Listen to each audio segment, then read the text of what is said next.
എല്ലാ മാന്യ പ്രേക്ഷകർക്കും ഹീലിംഗ് ടച്ചിലേക്ക് സ്വാഗതം.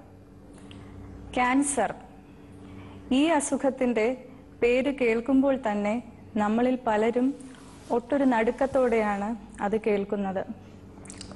ക്യാൻസർ അറിയേണ്ടത് എന്തെല്ലാം? Facts and myths.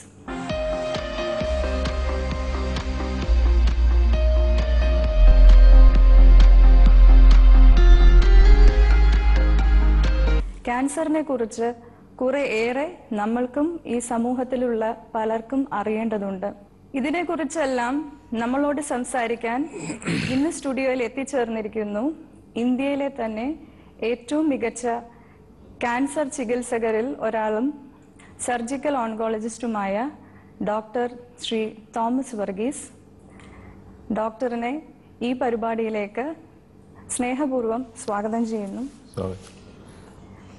Doctor Thomas Varghese ഇപ്പോൾ കൊച്ചിയിലുള്ള റിനായ് മെഡിക്കൽ ഹോസ്പിറ്റലിലെ ക്യാൻസർ വിഭാഗം തലവനും പന്തളം CM ഹോസ്പിറ്റലിലെ ക്യാൻസർ വിഭാഗം തലവനുമാണ്.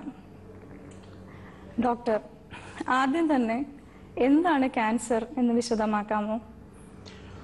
മനുഷ്യരാശിയുടെ ഒരു വലിയ ശതമാനവും ഇന്ന് ക്യാൻസർ എന്ന ഭീകരമായിട്ടുള്ള അസുഖത്തിൻ്റെ അല്ലെങ്കിൽ അസുഖത്തിനെ ഫേസ് ചെയ്തുകൊണ്ടിരിക്കുന്ന ഒരു ദയനീയ സ്ഥിതിയിലാണ് ഇന്ന് ലോകം മുന്നോട്ട് പോയിക്കൊണ്ടിരിക്കുന്നത്. ക്യാൻസർ എന്ന് പറയുന്ന രോഗം ആർക്കും ഒരു രാത്രി കൊണ്ടുണ്ടായി വരുന്നൊരു അസുഖമല്ല. വർഷങ്ങളുടെ കാത്തിരിപ്പ് കൊണ്ട് ഒരാൾക്ക് കിട്ടുന്ന ഒരു അസുഖമാണ് ക്യാൻസർ.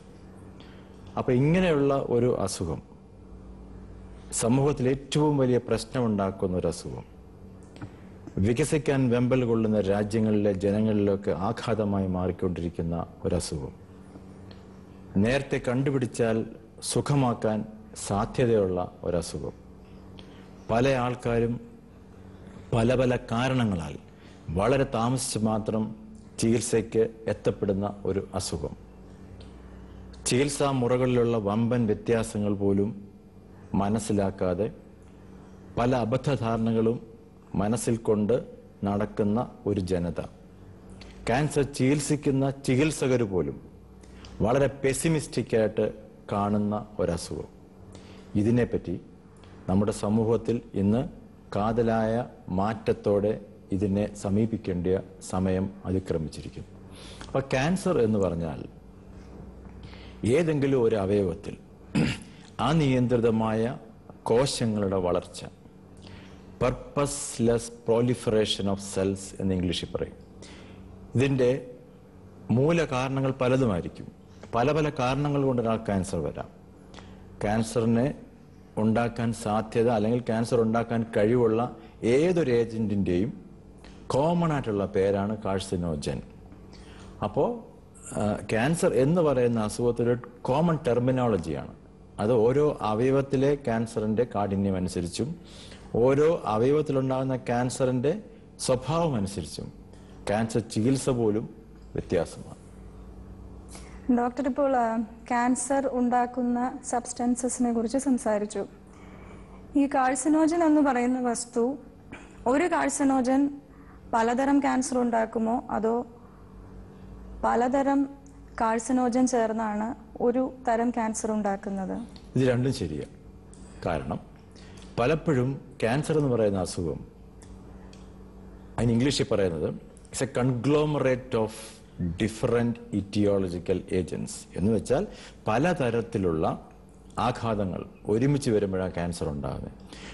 ഒരു കാരണം കൊണ്ട് മാത്രം വളരെ അപൂർവമായിട്ട് ക്യാൻസർ ഉണ്ടാവാറുള്ളൂ. ഉദാഹരണത്തിന് പുകയില കൊണ്ട് നാവിൽ അല്ലെങ്കിൽ വായ്ക്കകത്ത് ക്യാൻസർ വരുന്ന ആ ഒരു കാരണം കൊണ്ടുകൊണ്ട് തന്നെ വരാം. എന്നാൽ മറ്റ് പല ക്യാൻസറുകൾ, അതാണ് സ്ഥാനാർബുദം, അത് ഒരു കാരണം കൊണ്ട് തന്നെയാണ് വരുന്നതെന്ന് പറയാൻ പറ്റില്ല. കാരണം ജനറ്റിക് കാരണങ്ങളുണ്ട്, ഈസ്ട്രജന്റെ കാരണങ്ങളുണ്ട്, മനുഷ്യന്റെ സസെപ്റ്റിബിലിറ്റി ഉണ്ട്, അങ്ങനെ പല പല കാരണങ്ങളുണ്ടായിരിക്കും അത് വരുന്നത്. പല ക്യാൻസറിൻ്റെയും കാരണങ്ങൾ അന്വേഷിച്ചു പോകുമ്പോൾ ഒന്നിലധികം കാരണങ്ങൾ ഈ ക്യാൻസറിന് നിദാനമായി മാറി എന്ന് നമുക്കറിയാൻ പറ്റും. അപ്പം കാർസിനോജൻസ് പലതുണ്ട്. പലതരം കാർസിനോജൻസ് ചിലപ്പോൾ ഒരുമിച്ചായിരിക്കും ഒരു ക്യാൻസർ ഉണ്ടാക്കുന്നത്, ചിലപ്പോൾ ഒരു കാർസിനോജൻ തന്നെയായിരിക്കും ഒരു ക്യാൻസർ ഉണ്ടാക്കുന്നത്. അതിനുള്ള വ്യത്യാസമുണ്ട്. നമ്മൾ സാധാരണയായി ബുക്കുകളിലും മറ്റും എഴുതി കാണുന്നത് ക്യാൻസർ താണ്ഡവമാടിയെന്നും മറ്റുമാണ്. അപ്പോൾ ക്യാൻസർ അങ്ങനെ ഒരു രൗദ്രഭാവത്തിലാണോ എപ്പോഴും പെരുമാറുക? നമ്മുടെ സമൂഹത്തിൽ ഉള്ള ഒരു തെറ്റായ ധാരണ എങ്ങനെ അത് വന്നു എന്ന് ഞാൻ പറയാം. ഇപ്പൊ സീരിയലുകളിലും സിനിമകളിലും ഒക്കെ ഒരു ക്യാൻസർ രോഗിയെ കാണിച്ചാൽ യാഥാർത്ഥ്യമായിട്ട് പുലബന്ധം പോലും ഇല്ലാത്ത രീതിയിലായിരിക്കും അത് പിക്ചറൈസ് ചെയ്യുന്നത്. ഇതൊക്കെ ശരിക്കും ധാർമ്മികമായ തെറ്റാണ്. ഏറ്റവും ബീഭത്സമായ മുഖം കാണിച്ചു കൊടുക്കുക, അങ്ങനെയല്ലല്ലോ എല്ലാ ക്യാൻസറും. ഇന്ന് ലോകത്തിൽ ക്യാൻസർ വന്നിട്ട് സൗഖ്യമായവരുടെ ആൾക്കാരുടെ സംഖ്യയാണ് ക്യാൻസർ വന്ന് മരണപ്പെടുന്ന ആൾക്കാരുടെ ഒരു വിഷയം കൂടിക്കൊണ്ടേയിരിക്കുന്നത്. ടെക്നോളജികളുടെ അഡ്വാൻസ്മെന്റ് ഉണ്ട്. അപ്പം നമ്മൾ 3 തരത്തിൽ ഞാനിതിനെ സബ് ക്ലാസിഫൈ ചെയ്ത് പറയാം. രൗദ്രഭാവം, മാഡം പറഞ്ഞ പോലെ രൗദ്രഭാവമുള്ള ക്യാൻസർ അത് എപ്പോഴാണ് ഉണ്ടാകുന്നത്? പല പല കാരണങ്ങളുണ്ടാവും. ഒന്ന്, വളരെ താമസിച്ച് മാത്രം ചികിത്സയ്ക്ക് വേണ്ടി വന്ന രോഗികൾ. കാരണം അവർ പല പല കാരണങ്ങളാവാം, മൗഢ്യമായിട്ടുള്ള ചിന്താഗതികളാവാം, ഒരുപക്ഷെ അവരെ ട്രീറ്റ് ചെയ്തുകൊണ്ടിരുന്ന ഡോക്ടർമാർ പോലും കറക്റ്റായിട്ട് അഡ്വൈസ് കൊടുത്ത് കാണത്തില്ല. അതല്ലെങ്കിൽ ക്യാൻസർ ചികിത്സിക്കാൻ അർഹതയില്ലാത്ത ഡോക്ടർമാർ, അത് ഏത് ബ്രാഞ്ചാവാം, ചികിത്സിച്ചുകൊണ്ടിരുന്നാവാം. അതല്ലെങ്കിൽ സാമൂഹികമായ പല പല പ്രശ്നങ്ങളുണ്ട്, അല്ലെങ്കിൽ സാമ്പത്തിക പ്രശ്നം കൊണ്ട് വരാതിരുന്നാവാം.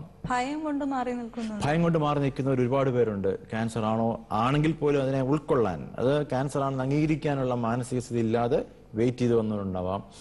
ഇങ്ങനെ താമസിച്ച് മാത്രം ചികിത്സയ്ക്ക് വന്ന ഒരു ഗ്രൂപ്പ് ആൾക്കാരും, ചികിത്സയിലുള്ള പാളിച്ചകൾ കൊണ്ട് താമസിച്ച് മാത്രം വന്ന ആൾക്കാരും, അങ്ങനെ എന്ത് കാരണം കൊണ്ടാണെങ്കിൽ പോലും ജീവിതം ഏതാണ്ട് തീരാറായി വരുന്ന ഒരു ഗ്രൂപ്പ് ആൾക്കാരുണ്ട്. അതാണ് രൗദ്രഭാവം എന്ന് പറയുന്നത്. സമ്പത്ത് മുഴുവൻ നഷ്ടപ്പെട്ടു ചികിത്സയിലൂടെ, ഓരോ സ്ഥലത്ത് പോയി, നല്ല അഡ്വൈസ് ആരും കൊടുത്തില്ല, സമ്പാദ്യങ്ങൾ മുഴുവൻ നഷ്ടപ്പെട്ടു. അത് ഇനി എനിക്ക് എങ്ങനെങ്കിലും എന്നെ ഒന്ന് കൊന്നു തരുമോ ഡോക്ടറെ എന്ന് പറയുന്ന രോഗികൾ എന്നെ കാണാൻ വന്നിട്ടുണ്ട്. വേദന കൊണ്ട് പൊളയുന്നത്. ഞാനൊരു പാലിയേറ്റീവ് കെയർ സെന്ററിന്റെ പേട്രനാണ്. തിരുവാങ്കുളത്തുള്ള കാരുണ്യ പാലിയേറ്റീവ് കെയർ സെന്ററിന്റെ പേട്രനാണ് ഞാൻ. അപ്പൊ നമ്മൾ ഈ പാലിയേറ്റീവ് കെയർ വർക്കിന് പോകുമ്പോഴൊക്കെ മനസ്സിലാവും, എങ്ങനെയെങ്കിലും എന്നെ ഒന്ന് കൊന്നു തരുമോ ഡോക്ടറെ എന്ന് പറയുന്ന രോഗികളുമുണ്ട്. ഇതാണ് രൗദ്രഭാവം എന്ന് പറയുന്നത്. പക്ഷെ എല്ലാം രൗദ്രഭാവം അല്ലല്ലോ. നമുക്ക് വേണ്ടത് ലോലഭാവവും ലാസ്യഭാവവും ഉള്ള ക്യാൻസറും നല്ലതായിരിക്കും. എന്താ ഈ ലോലഭാവം എന്ന് പറഞ്ഞു കഴിഞ്ഞാൽ ക്യാൻസറിന്റെ ബിഗിനിങ് സ്റ്റേജ്. ഇവിടെ വിന്നറാകുന്നത് ബോഡിയാണ്, ശരീരമാണ് വിന്നറാകാൻ പോകുന്നത്. അല്ലെങ്കിൽ നമ്മുടെ മനസ്സും ആത്മാവും ശരീരം കൂടെ വിജയിക്കാൻ പോകുന്ന ഒരവസ്ഥ. ഈ അവസ്ഥയിലുള്ള രോഗികളാണ് സൗഖ്യമാക്കപ്പെടുന്നത്. ഏർലി ക്യാൻസർ, ഞാനത് ഇംഗ്ലീഷിൽ പറയും, ഏർലി ഡിറ്റക്ഷൻ. നമ്മുടെ ഈ മുന്നോട്ടുള്ള ഡിസ്കഷനകത്ത് നമ്മൾ ഏർലി ക്യാൻസറിനെ പറ്റി സംസാരിക്കും. അപ്പോൾ ഈ ഏർലി ക്യാൻസർ വന്ന ആൾക്കാർക്ക് അത് ലോലഭാവം എന്ന് ഞാൻ പറയുള്ളൂ. നല്ല ഏറ്റവും സ്റ്റാൻഡേർഡ് ആയിട്ടുള്ള, ഏറ്റവും ആധുനികമായിട്ടുള്ള, ഏറ്റവും മികച്ച രീതിയിലുള്ള ചികിത്സ കൊടുത്താൽ ഇവരൊക്കെ ജീവിതത്തിന്റെ മുഖ്യധാരയിലേക്ക് തിരിച്ചു വരും. ഈ മികച്ച ചികിത്സ ഇവിടെ ലഭ്യമാണോ, അതോ നമ്മൾ വിദേശത്ത് പോകേണ്ടി വരുന്നുണ്ടോ? ഒരാവശ്യമില്ല. മികച്ച ചികിത്സ എന്ന് പറയുന്നത് കറക്റ്റായിട്ടുള്ള പത്തോളജിക്കൽ ഇവാലുവേഷൻ ചെയ്യാനുള്ള സംവിധാനങ്ങൾ, കറക്റ്റായിട്ടുള്ള സ്കാനിങ്, ഇമേജിംഗ് മൊഡാലിറ്റീസ്, കറക്റ്റായിട്ട് സ്കാൻ ചെയ്ത് കറക്റ്റായിട്ട് സ്റ്റേജ് ചെയ്ത് കറക്റ്റായിട്ടുള്ള പത്തോളജിക്കൽ ഡയഗ്നോസിസ് കൊണ്ടുവന്നാൽ ഏറ്റവും മികച്ച ക്യാൻസർ ചികിത്സകർ ഇന്ത്യയിലുണ്ട്. അപ്പം നമ്മൾ ആ അവസരങ്ങൾ ഉപയോഗിക്കണം. ഇനി ഞാൻ ക്യാൻസറിന്റെ ലാസ്യഭാവത്തെ പറ്റി പറഞ്ഞു. അതായത് പലപ്പോഴും ഈ കാർസിനോജൻസുമായിട്ട് എക്സ്പോസ്ഡ് ആയിരിക്കുന്ന ആൾക്കാർ, അത് ഭക്ഷണത്തിലുള്ള വ്യത്യാസം കൊണ്ട് ആവുന്നതാവാം, ലൈഫ് സ്റ്റൈൽ ചേഞ്ച് കൊണ്ടുണ്ടാവുന്നതാവാം, അതല്ലെങ്കിൽ മദ്യപാനം, പുകവലി തുടങ്ങിയ പ്രശ്നങ്ങളുമായിട്ട് മുന്നോട്ട് പോകുന്നവരായിരിക്കാം. ഇവരുടെയൊക്കെ ശരീരത്തിനോട് ഈ പറയുന്ന കാർസിനോജൻസ് ചോദിക്കുവാണ്, എനിക്കൊരു എൻട്രി തരാമോ എന്ന്. ഇതിന് അവസരം കൊടുക്കാൻ നമ്മൾ റെഡിയാണെങ്കിൽ നമ്മൾ വീണ്ടും ഇതുപോലെയുള്ള ദയനീയമായിട്ടുള്ള വേദനാജനകമായ മരണത്തിലേക്ക് പോകുന്ന ഒരു അസുഖത്തിലോട്ട് ചെന്ന് ചേരും. ചോയ്സ് ഇന്ന് നമുക്ക് ഇഷ്ടം പോലെയുണ്ട്, ഏത് വേണം ചൂസ് ചെയ്യാം. അപ്പം ഇതുപോലുള്ളൊരു ഷോ, അല്ലെങ്കിൽ ഇതുപോലുള്ള ഒരു ഡിസ്ക്ലോഷർ, ഇതുപോലുള്ള ഒരു ഡിവൈൻ ചാനൽ പോലുള്ള ഒരു പ്രോഗ്രാമിൽ കൂടെ നമ്മൾ ആൾക്കാർ ഇതിനെ കാണുമ്പോൾ ഇതിനെ വളരെ ക്രാന്തദർശികളായി അതിനെ അസസ് ചെയ്യുന്ന ഒരു ജനതയായിട്ട് മാറണം. അതിനുള്ള ഒരു സ്പിരിറ്റ് നമ്മൾ കൊടുക്കുകയും വേണം. അങ്ങിപ്പോൾ കാർസിനോജൻസിനെ കുറിച്ച് പറഞ്ഞല്ലോ. പുകവലിയും മദ്യപാനവും, ഈ 2 ദുശീലങ്ങൾ നമ്മുടെ സമൂഹത്തിനെ ആകെ തന്നെ നശിപ്പിച്ചുകൊണ്ടിരിക്കുന്ന 2 ദുശീലങ്ങളാണ്. അപ്പോൾ ഈ ആൽക്കഹോൾ ആൻഡ് ടൊബാക്കോ ആണോ മെയിൻ കാർസിനോജൻസ്? ആൽക്കഹോളും ടൊബാക്കോയും ആണോ മെയിൻ കാർസിനോജൻ ചോദിച്ചാൽ അത് രണ്ടും കാർസിനോജൻ ആണ്. ഇതേപോലെ പ്രാധാന്യമുള്ള വേറെ നിരവധി കാർസിനോജൻസ് ഉണ്ട്. നമ്മുടെ പല ആൾക്കാർക്കും അറിയാത്തൊരു കാര്യമാണ്, മനുഷ്യന്റെ ശരീരത്തിലുണ്ടാവുന്ന ക്യാൻസറുകളിൽ ഏതാണ്ട് 60% മുകളിൽ ക്യാൻസറുകളും ഒരു രീതിയിൽ അല്ലെങ്കിൽ മറ്റൊരു രീതിയിൽ ഭക്ഷണവുമായിട്ട് ബന്ധപ്പെട്ടിരിക്കും. ഫുഡ്, ഞാൻ പറയുന്നത് പൊല്യൂഷൻ കൊണ്ട് മലീമസമായ ഭക്ഷണത്തെ പറ്റി അല്ലെങ്കിൽ വെജിറ്റബിളിനെ പറ്റിയോ അല്ലെങ്കിൽ മീറ്റിനെ പറ്റിയോ ഒന്നുമല്ല. എല്ലാം ഐഡിയൽ സിറ്റുവേഷനിൽ കൊടുക്കുന്ന ഒരു സാഹചര്യമാണെങ്കിൽ പോലും ഭക്ഷണത്തിലുള്ള ചേഞ്ചസ്, ലൈഫ് സ്റ്റൈൽ ചേഞ്ചിന്റെ ഭാഗമാണത്. ഈ പുരോഗമനം നമുക്ക് കൊണ്ട് തന്നിട്ടുള്ള റാപ്പിഡ് അർബനൈസേഷൻ നമുക്ക് കൊണ്ട് തന്നിട്ടുള്ള പല അസുഖങ്ങളുടെയും കൂട്ടത്തിൽ ക്യാൻസർ ഉണ്ട്. അത് നമ്മുടെ ഭക്ഷണ പ്രക്രിയയിലും ഭക്ഷണം പാകം ചെയ്യുന്നതിലുള്ള വ്യത്യാസങ്ങൾ കൊണ്ടൊക്കെ ഉണ്ടായി വരുന്ന ഒരു വിഷയമാണ്. ഇതുപോലെ വൈറസുകൾ, ബാക്ടീരിയകൾ, മെഡിക്കൽ സയൻസ് മുന്നോട്ട് പോകുന്തോറും ഓരോ ദിവസവും ക്യാൻസർ ഫീൽഡിൽ ഉണ്ടാകുന്ന വിപ്ലവകരമായ വ്യത്യാസങ്ങളെ പറ്റി നമ്മൾ പത്രമാധ്യമങ്ങളൊക്കെ വായിക്കാറുണ്ട്. ഇന്ന് പഴയ ലോകം പോലെയല്ല. നിരവധി പുതിയ പുതിയ കാർസിനോജൻസ് നമ്മൾ കണ്ടെത്തുന്നുണ്ട്. ജനറ്റിക്സ്, ജീൻസ് ക്യാൻസറിന്റെ ഭാഗമായിട്ട് മാറും. ഏജിങ്, പ്രായമായി വരുന്ന ആൾക്കാർ. പണ്ട് ഇന്ത്യയിലെ ആൾക്കാരുടെ ആയുർദൈർഘ്യം വളരെ കുറവായിരുന്നു. ഇന്ന് ആയുർദൈർഘ്യം കൂടിക്കഴിഞ്ഞു. ആയുർദൈർഘ്യം, വളരെ നാൾ ജീവിച്ചിരിക്കുക എന്ന് പറയുന്ന കാര്യവും ക്യാൻസറിന്റെ ഒരു കോസാണ്. അങ്ങനെ നിരവധി കാരണങ്ങൾ കൊണ്ട് ക്യാൻസർ ഒരാൾക്ക് വരാം. കഴിഞ്ഞ 25 വർഷത്തിലേറെ അങ്ങ് പ്രാക്ടീസ് ചെയ്യുന്നു. ഈ 25 വർഷത്തിൽ അങ്ങ് കണ്ട മാറ്റങ്ങൾ, അങ്ങ് പ്രാക്ടീസ് തുടങ്ങിയപ്പോൾ ഉണ്ടായിരുന്ന ക്യാൻസറുകൾ തന്നെയാണോ ഇപ്പോഴും ഏറ്റവും കൂടുതൽ ആളുകൾക്ക് ബാധിക്കുന്നത്? അല്ല, അങ്ങനെയല്ല. ഭയങ്കര വ്യത്യാസങ്ങളാണ് വന്നുകൊണ്ടിരിക്കുന്നത്. കാരണം ഈ പറയുന്ന അർബനൈസേഷന്റെ ഒരു നല്ല ഉദാഹരണമാണ് വില്ലേജുകളും അല്ലെങ്കിൽ ഗ്രാമങ്ങളും നഗരങ്ങളും തമ്മിലുള്ള വ്യത്യാസം. ഭാരതത്തിലുള്ള നഗരങ്ങളുടെ ലിസ്റ്റ് എടുക്കുമ്പോൾ നഗരങ്ങളിൽ കാണുന്ന ക്യാൻസറിന്റെ ഇൻസിഡൻസ് സീക്വൻസ് അല്ല ഗ്രാമങ്ങളിൽ കാണുന്നത്. പുകയില ഉപയോഗിക്കുന്ന ഭാഗങ്ങളിൽ കാണുന്ന ആൾക്കാരുടെ ക്യാൻസർ അല്ല അല്ലാതെയുള്ള സ്ഥലത്ത് ആൾക്കാർ കാണുന്നത്. ഒരു നല്ല ഉദാഹരണം ഞാൻ പറയാം. ഇന്ത്യക്ക് സ്വാതന്ത്ര്യം കിട്ടിയ സമയത്ത് സ്ത്രീകളിൽ ഏറ്റവും കൂടുതൽ കാണപ്പെടുന്ന ക്യാൻസർ ആയിരുന്നു സെർവിക്സ് ക്യാൻസർ. അത് ഇംഗ്ലീഷിൽ മലയാളത്തിൽ പറഞ്ഞു കഴിഞ്ഞാൽ ഗർഭാശയ മുഖ ക്യാൻസർ. ഇതിന്റെ പ്രധാന കാരണം അന്ന് കരുതിയിരുന്നത് നമ്മുടെ പോവർട്ടി, നമുക്ക് അന്ന് ഭക്ഷണം ഇല്ലാത്തൊരവസ്ഥ, ദാരിദ്ര്യം ഉള്ള സമയം, നമ്മുടെ ഹെൽത്ത് അപ്പോൾ ന്യായമായിട്ടും ഇമ്മ്യൂണിറ്റി കുറവുള്ള ആൾക്കാർ, അതേപോലെ തന്നെ പേഴ്സണൽ ഹൈജീനുള്ള സംവിധാനമില്ലാത്ത അവസ്ഥ, ഇങ്ങനെ നിരവധി കാരണങ്ങൾ കൊണ്ട് സ്ത്രീകളിൽ ഏറ്റവും കൂടുതൽ ആൾക്കാർ മരണമടഞ്ഞുകൊണ്ടിരുന്നത് സെർവിക്സ് ക്യാൻസർ കൊണ്ടാണ്. 25 വർഷത്തിന് ശേഷം എന്നോട് ചോദിച്ചാൽ ഞാൻ പറയുന്നത് ഏറ്റവും കൂടുതൽ സ്ത്രീകൾ മരണമടയുന്നത് ബ്രസ്റ്റ് ക്യാൻസർ കൊണ്ട്, സ്തനാർബുദം കൊണ്ട്. എങ്ങനെ വ്യത്യാസം ഉണ്ടായി? ആൾക്കാരുടെ സമ്പദ്ഘടന, നമ്മുടെ രാജ്യത്തിന്റെ സമ്പദ്ഘടന വലുതായി, ആൾക്കാരുടെ ബൈയിങ് പവർ കൂടി. അപ്പൊ കൂടുതൽ പണം നമുക്ക് ഭക്ഷണ കാര്യങ്ങളിലും ബാക്കിയുള്ള കാര്യങ്ങളും ചെലവഴിക്കാനുള്ള ഭദ്രതയുണ്ടായി. ഇങ്ങനെ ഉണ്ടായിക്കഴിഞ്ഞപ്പോൾ ലൈഫ് സ്റ്റൈൽ മാറി, അല്ലേ?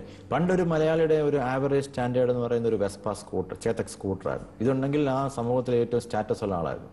അത് കഴിഞ്ഞ് മാരുതി കാറിലോട്ട് മാറി. ഇത് കഴിഞ്ഞിട്ട് സ്റ്റാറ്റസ് സിമ്പലിന്റെ ഫോറിൻ കാറുകളായി. ഇന്ന് റോഡ് മുഴുവൻ നോക്കിക്കഴിഞ്ഞാൽ എല്ലാം ഫോറിൻ കാർ, സ്റ്റാറ്റസ് സിമ്പൽ അങ്ങനെ മാറിക്കഴിഞ്ഞു. അപ്പൊ നമുക്കറിയാം നമ്മുടെ ബൈയിങ് കപ്പാസിറ്റി കൂടി, ജീവിത നിലവാരം കൂടി. അതനുസരിച്ച് പല ക്യാൻസറുകളുടെയും വ്യത്യാസം ആരംഭിച്ചു. ഇതൊരു ഫാക്റ്റാണ്. സെർവിക്കൽ ക്യാൻസർ നേരത്തെ ഒരുപാട് എണ്ണം കൂടുതലുണ്ടായിരുന്നു, ഇപ്പോൾ കുറഞ്ഞു. സെർവിക്കൽ ക്യാൻസറിന് ഇപ്പോൾ ഉപയോഗിച്ചു വരുന്ന ഒരു വാക്സിനേഷനെ കുറിച്ച് വായിക്കാൻ ഇടയായി. അതിനെ കുറിച്ചൊന്ന് വിശദമാക്കാമോ? ലോകാരോഗ്യ സംഘടന ഏറ്റവും കൂടുതൽ സെർവിക്സ് ക്യാൻസറുകളുള്ള ജനതയിലേക്ക് നോക്കിയപ്പോൾ, അതായത് ഏഷ്യൻ കൺട്രീസിലും ആഫ്രിക്കൻ കൺട്രീസിലുമാണ്, ചില സൗത്ത് അമേരിക്കൻ കൺട്രീസിലുമാണ് ഏറ്റവും കൂടുതൽ സെർവിക്സ് ക്യാൻസർ ഉള്ളത്. ഈ സെർവിക്സ് ക്യാൻസറിന്റെ കാരണം ഒരു 10, 20, 25 വർഷം മുമ്പ് ആൾക്കും അറിയില്ലായിരുന്നു എന്തുകൊണ്ട് ഇതുണ്ടാകുന്നു. ഇപ്പോഴത്തെ പഠനങ്ങൾ പറയുന്നത് ഈ ഗർഭാശയമുഖ ക്യാൻസറിന്റെ പ്രധാന കാരണക്കാരൻ എന്ന് പറയുന്നത് ഹ്യൂമൻ പാപ്പിലോമ വൈറസ് എന്ന് പറയുന്ന ഒരു വൈറസാണ്. നമുക്കറിയാം പല വൈറസ് ഡിസീസുകൾക്കും വാക്സിനേഷൻ ഉണ്ട്, അല്ലേ?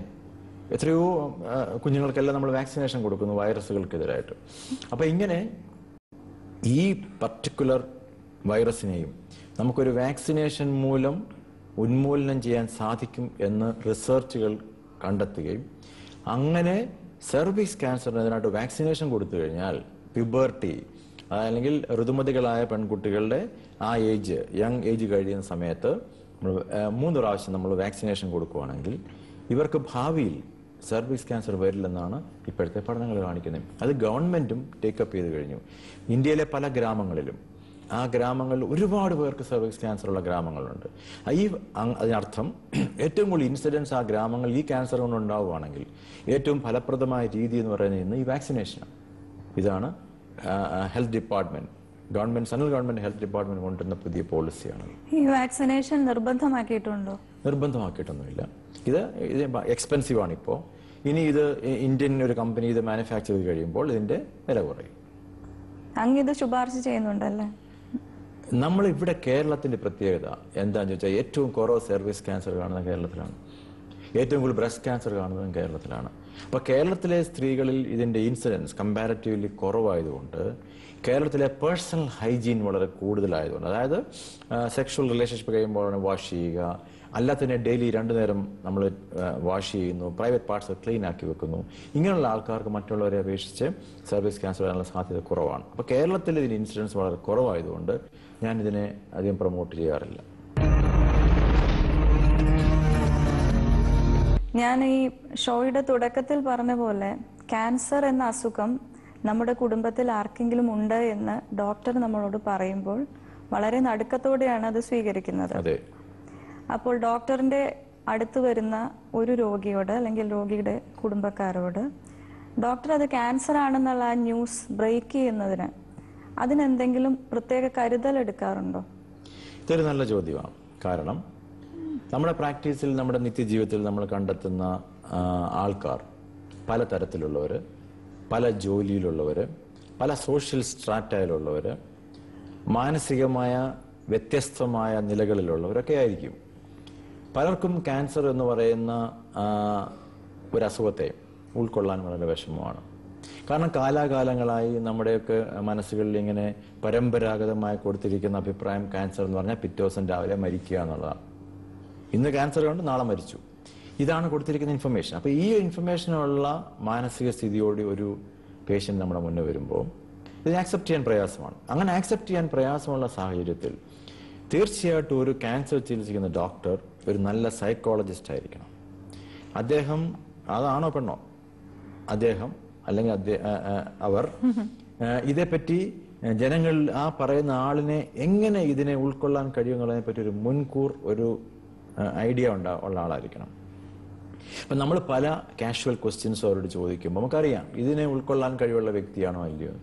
അഥവാ അത് പ്രയാസമാവുന്ന ഒരു സാഹചര്യമാണെന്ന് നമുക്ക് മനസ്സിലാവുകയാണെങ്കിൽ നമ്മൾ തീർച്ചയായിട്ടും അവരുടെ ഇമ്മീഡിയറ്റ് റിലേറ്റീവ്സ് എന്ന് വെച്ചാൽ ബ്ലഡ് റിലേറ്റീവ്സ്, വൈഫിൻ്റെ പ്രശ്നമാണെങ്കിൽ ഹസ്ബൻഡിനോട് അല്ലെങ്കിൽ മക്കളോട്, പിതാവിൻ്റെ മാതാവിൻ്റെ പ്രശ്നമാണെങ്കിൽ മക്കളോട്, തിരിച്ചാവാം.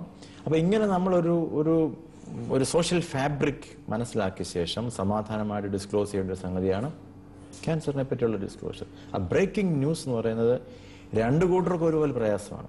ചികിത്സിക്കുന്ന ഡോക്ടർക്കും അത്ര സന്തോഷമൊന്നുമല്ല ഈ ക്യാൻസർ ആണെന്ന് പറയുന്നത്. അപ്പൊ ഇതിനെ ഈ ആംഗിളിൽ കാണുന്ന ഒരാളായിരിക്കണം ഒരു നല്ല ക്യാൻസർ ചികിത്സകൻ. ഡോക്ടർ ഇവരോട് രോഗത്തെ കുറിച്ച് പറയുമ്പോൾ തന്നെ വൈ മീ എന്നൊരു ക്വസ്റ്റ്യൻ ആയിരിക്കും അവർ ആദ്യം ചോദിക്കുക. തീർച്ചയായിട്ടും. ഞാൻ മദ്യപിക്കുന്നില്ല, പുകവലിക്കുന്നില്ല, ഞാൻ റെഡ് മീറ്റ് അല്ലെങ്കിൽ അങ്ങനെയൊന്നും കഴിക്കുന്നില്ല, ഞാൻ വീട്ടിൽ തന്നെ ഉണ്ടാക്കിയ ഭക്ഷണമാണല്ലോ കഴിക്കുന്നത്, വൈ മീ? എൻ്റെ കുടുംബത്തിൽ തന്നെ ആർക്കുമില്ല, അങ്ങനെ ഒരു ജനിതക രോഗമായി കാണുവാനും പറ്റുന്നില്ല. ഈ ഒരു ക്വസ്റ്റ്യൻ അപ്പോൾ ഒരു വിഡ്രോവൽ സിംറ്റം രോഗികൾ കാണിക്കാറുണ്ടോ? എനിക്കില്ല എന്ന് എസ്റ്റാബ്ലിഷ് ചെയ്യാൻ രോഗി ശ്രമിക്കാറുണ്ടോ? ഈ അഡ്വാൻസ് സിറ്റുവേഷൻ വരുന്ന പല രോഗികളും ഇപ്പം മാഡം പറഞ്ഞ പോലുള്ള ഈ വിഡ്രോവൽ, സ്വന്തം ഷെല്ലിനകത്തോട്ട് ഉൾവലിയാനുള്ള പ്രവണത ഉള്ള ആൾക്കാർ തന്നെയാണ്. ഈ ചോദ്യങ്ങൾ പലരും ചോദിക്കാറുണ്ട്. ഇപ്പോൾ ഒരു സ്ഥാനാർബുദം ബാധിച്ച ഒരു സ്ത്രീ വരുമ്പോൾ ആ ലേഡി ചോദിക്കുന്ന ആദ്യത്തെ ക്വസ്റ്റ്യൻ ഈ ക്വസ്റ്റ്യനാണ്, വൈ ലോർഡ് ഓ മീ എന്ന് ആദ്യം ചോദിക്കുന്നത്. Y God oh me? അതിലൊക്കത്തെ ഒരാളിന് എന്തുകൊണ്ട് വന്നില്ല? കാരണം ഞാൻ പല പല കാരണങ്ങളും കാർസിനോജൻസും സംസാരിച്ചെങ്കിലും ഇന്നും ഏതാണ്ട് 60% ക്യാൻസറിന്റെ എക്സാക്ട് കോസ് ഇതാണോ എന്ന് ചോദിച്ചാൽ പറയാൻ പ്രയാസമാണ്.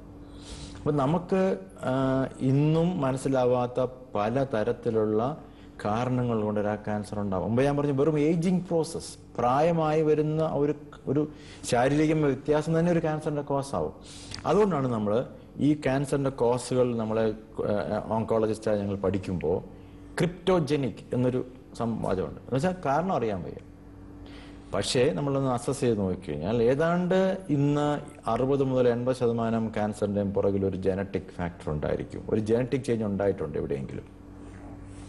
പക്ഷേ ഇങ്ങനെ വരുന്ന ഇപ്പം പറഞ്ഞ പോലുള്ള ഗ്രൂപ്പിൽ പെടുന്ന ആൾക്കാർക്ക് നമ്മൾ പറയുന്ന വാക്കാണ് സ്പൊറാഡിക് ക്യാൻസേഴ്സ്. സ്പൊറാഡിക് കാരണങ്ങളൊന്നും കണ്ടുപിടിക്കാൻ കഴിയുന്നില്ല, പക്ഷെ അതുണ്ട്. അപ്പോൾ ഇങ്ങനെയുള്ള അവസ്ഥയിൽ നമ്മൾ അവരോട് അപ്രോച്ച് ചെയ്യേണ്ടത് ഭയങ്കരമായിട്ടുള്ള ഒരു സൈക്കോളജിക്കൽ സപ്പോർട്ട് കൊടുക്കുന്ന രീതിയിലായിരിക്കണം. ഹ്യൂമൻ ഫാക്ടർ അത് ഭയങ്കര ഇമ്പോർട്ടൻ്റ് ആണ്. ഈ സപ്പോർട്ടിനോടൊപ്പം തന്നെ ഒരു ഹോളിസ്റ്റിക് അപ്രോച്ച് എന്ന് പറയുന്ന ആ ഹോളിസ്റ്റിക് എന്ന കീവേഡിനെ അങ്ങ് സപ്പോർട്ട് ചെയ്യുന്നുണ്ടോ? തീർച്ചയായിട്ടും. കാരണം മനുഷ്യൻ ഒരു കല്ലോ മരമോ ഒന്നുമല്ലല്ലോ. എല്ലാ മനുഷ്യർക്കും മനസ്സ്, ആത്മാവ്, പിന്നെ ശരീരം, ഇമോഷണൽ ആസ്പെക്ട്സ്, അതുപോലെ തന്നെ ചിന്തിക്കാനുള്ള കഴിവ്, ഇതെല്ലാം ഉള്ള വ്യക്തികളാണല്ലോ മുന്നേറിയിരിക്കുന്നത്. അപ്പം ഹോളിസ്റ്റിക് അപ്രോച്ച് എന്ന് പറയുന്നത് ഒരു ഭയങ്കര ഇമ്പോർട്ടൻ്റ് ആണ്. അതിനകത്ത് അതിപ്പോൾ യോഗ ആവാം, പ്രാർത്ഥനയാവാം, പിന്നെ ഇതിനെപ്പറ്റിയുള്ള ഒരു തോട്ട് പ്രോസസ്സ് കൊടുക്കാൻ പറ്റുന്ന കൗൺസിലിംഗ് ആവാം, ഇതെല്ലാം ഉണ്ട്. ഹോളിസ്റ്റിക് അപ്രോച്ച് എന്ന് പറഞ്ഞാൽ ആ വ്യക്തിയെ പല ഹോസ്പിറ്റലിലും നമ്പർ വിളിച്ചാണല്ലോ പേഷ്യന്റിനെ വിളിക്കുന്നത്. ആ സ്ഥാനത്ത് ആ വ്യക്തി, ആ പേഴ്സണാലിറ്റി, അത് ഭയങ്കര ഇമ്പോർട്ടൻ്റ് ആണ്. ഇന്ന് വേറെ തലത്തിലാണ് ക്യാൻസറിനെ നമ്മൾ കാണുന്നതും ക്യാൻസർ ചികിത്സയെ കാണുന്നതും. പണ്ട് നമ്മൾ നമ്പർ ഇട്ട് വിളിച്ച് പേഷ്യന്റിനെ ട്രീറ്റ് ചെയ്തെങ്കിൽ ഇന്ന് അങ്ങനെയല്ല. ആ സ്ഥാനത്ത് നമ്മൾ കൃത്യമായ രീതിയിൽ കാൽക്കുലേറ്റ് ചെയ്തിട്ട് അവർക്ക് ഉള്ള അഡ്വൈസ് കൊടുക്കുന്നതാണ് ഇന്നത്തെ ട്രീറ്റ്മെന്റ്. രോഗിയെ ചികിത്സിക്കുന്ന ഈ ചികിത്സകൻ ഒരു പേഴ്സണൽ ടച്ച് എന്ന് പറയുന്ന കാര്യം അപ്ലൈ ചെയ്യുമ്പോൾ ഉണ്ടാകുന്ന ബെനിഫിറ്റ്സിനെ കുറിച്ച് അങ്ങേക്കൊന്ന് പറയാമോ? അതായത് ഈ പറഞ്ഞ പോലെ ഡോക്ടർ രോഗി എന്ന ബന്ധത്തിനേക്കാൾ ഉപരി ഒരു നല്ല ചികിത്സകൻ, നല്ല ക്യാൻസർ ചികിത്സകൻ എന്താവണം? നല്ല ക്യാൻസർ ചികിത്സകൻ ആദ്യമായിട്ട് സാമൂഹികമായ പ്രതിബദ്ധതയുള്ള ഒരു ആളായിരിക്കും. 2, ഈ രോഗിയുടെ സിറ്റുവേഷനും മാനസിക സ്ഥിതിയും അറിഞ്ഞിട്ട് അവരെ ട്രീറ്റ് ചെയ്തിട്ട് സത്യസന്ധമായിട്ടുള്ള കാര്യങ്ങൾ പറയാൻ റെഡിയായിരിക്കണം. ഒരു രോഗി വരുമ്പോഴേ ഞാൻ നിങ്ങളെ സുഖമാക്കി തരാമെന്ന് പറഞ്ഞിട്ട് 1 വർഷം കഴിയുമ്പോൾ സോറി എനിക്കൊന്നും ചെയ്യാൻ പറ്റില്ല, അതല്ല അതിൻ്റെ ശരിയായ. നമ്മളൊരു സ്റ്റാറ്റിസ്റ്റിക്കൽ ആവറേജ് വെച്ചിട്ടാണ് ആൾക്കാരോട് അഭിപ്രായം പറയുന്നത്. ഇതേ സ്ഥിതിയിലുള്ള 100 പേരെ എടുത്തു കഴിഞ്ഞാൽ ഈ 100 പേരിൽ എത്ര പേർക്ക് എത്ര ബെനിഫിറ്റ് ഉണ്ടാവും, ഇതിനൊക്കെ നമുക്ക് കണക്കുകളുണ്ട്, നമുക്കറിയാം. അതാണ് നമുക്ക് എക്സ്പീരിയൻസ് എന്ന് പറയുന്നത്. ഇല്ലെങ്കിൽ മറ്റുള്ളവരുടെ എക്സ്പീരിയൻസ് നമുക്കറിയാം.